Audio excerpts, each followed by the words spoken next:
My name is Florence Aicasi Avellaneda, Bachelor of Science in Hospitality Management, Section 4B. Selected methods and tools for service process. Some of other methods and tools used to analyze service process are the following. Affinity diagram. It is an analytical tool to gather and organize information from a significant amount of mixed data sourced from researches, insights, concepts, diagrams, brainstorms, ideas, and designs. This method is employed to sort and bundle information into groups or based on their relationships. Often, these connections and relationships provide deeper insights and new ideas. Brainstorming, it is a method to generate ideas from a group of people to solve a design problem.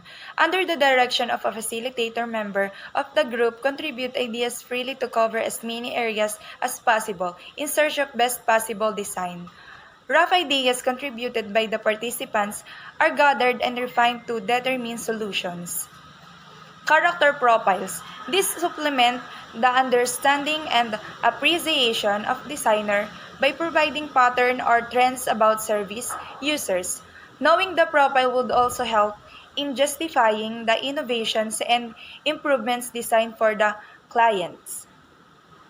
The contextual interview. It refers to interview conducted in the natural environment where the service occurs. User journey map. It is a diagram that uses illustrations, photographs, and or quotes telling the journey of the user through a service. It helps in identifying the key stages and touch points along the user service experience. What parts of the service work for the user and what parts need to improve. It is a useful technique to understand the motivations of customers in relation to their wants, needs, hesitation, and concerns. The cultural probes. These are also referred to as user diary. It improves a way gathering information about people and their activities and insights about the day we of communities. Documentaries. These are a tool used to provide information at the initial stages of the design process. This method is a visual representation of human emotions and expressions captured through film. Empathy proofs.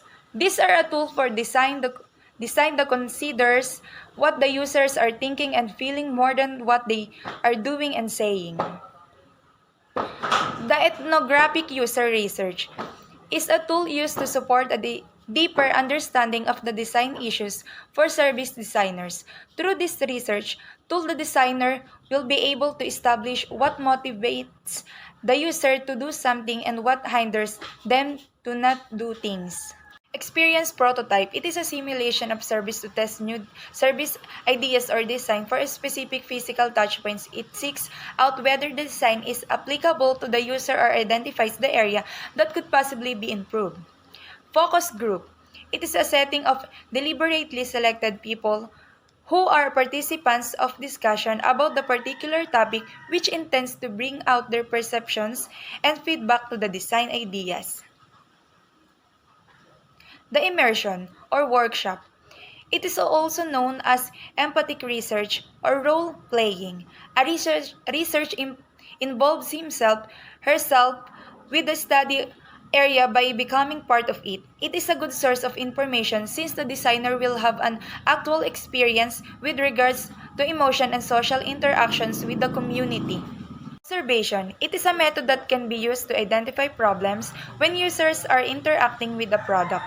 Through observations, services can be evaluated and the user experience can be determined to a certain level. The personal. These refer to a fictional character created as archetypes, not stereotypes, to represent types of users that avail of the services or products of companies. Personas are created to help understand the needs, behaviors, experiences, and goals of users. Prototyping. This tool is used to examine the behavior and performance of a refreshed design before it goes to productions. The service is tested by observing the interaction of the user with the prototype of the service, mimicking the venue setting and conditions.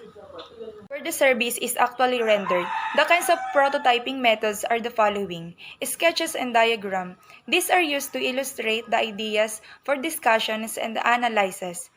Sketches are among the earliest forms of prototyping and also the simplest to use, them to be acceptable or of value.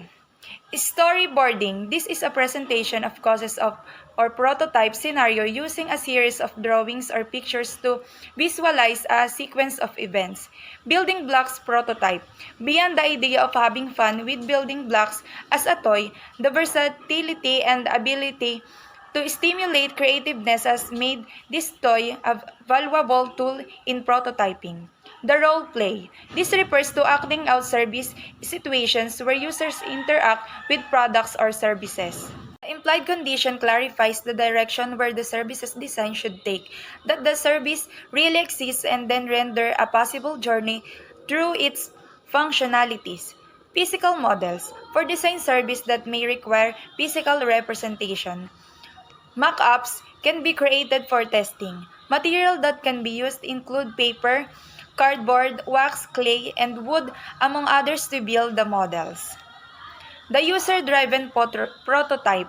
This prototype method uses a technique approach in coming up with the service design. Instead of the designer conjuring a design for the service users, it is instead the user who will get to make a design. Scenarios. These refer to the creation of a hypothetical story to visualize how user will utilize a service in order to generate design. Scenarios can either be written or drawn with sufficient detail to anticipate and demonstrate the needs of users. The service prototype. This is a simulation tool to test the service design through observation of the interactions between the users and the prototype of the service set in the place, situation, and condition where the service truly exists. The shadowing. The researchers act as the observer only and does not interfere with the participation in any circumstances. In this method, the researchers goes along with the users and observes how they utilize the service or product within their natural environment. Stakeholder map. It is a tool that shows a visual representation of an organization's staffs, sponsors, investors, board partner organizations, or customers. The map reflects the level of interest and the importance of the stakeholder in the organizations. The stakeholders are listed and sorted on a chart based on the extent of their interest and influence or the power each holds in the organizations. A stakeholder map helps determine who among the stakeholders possesses the biggest impact on the organization.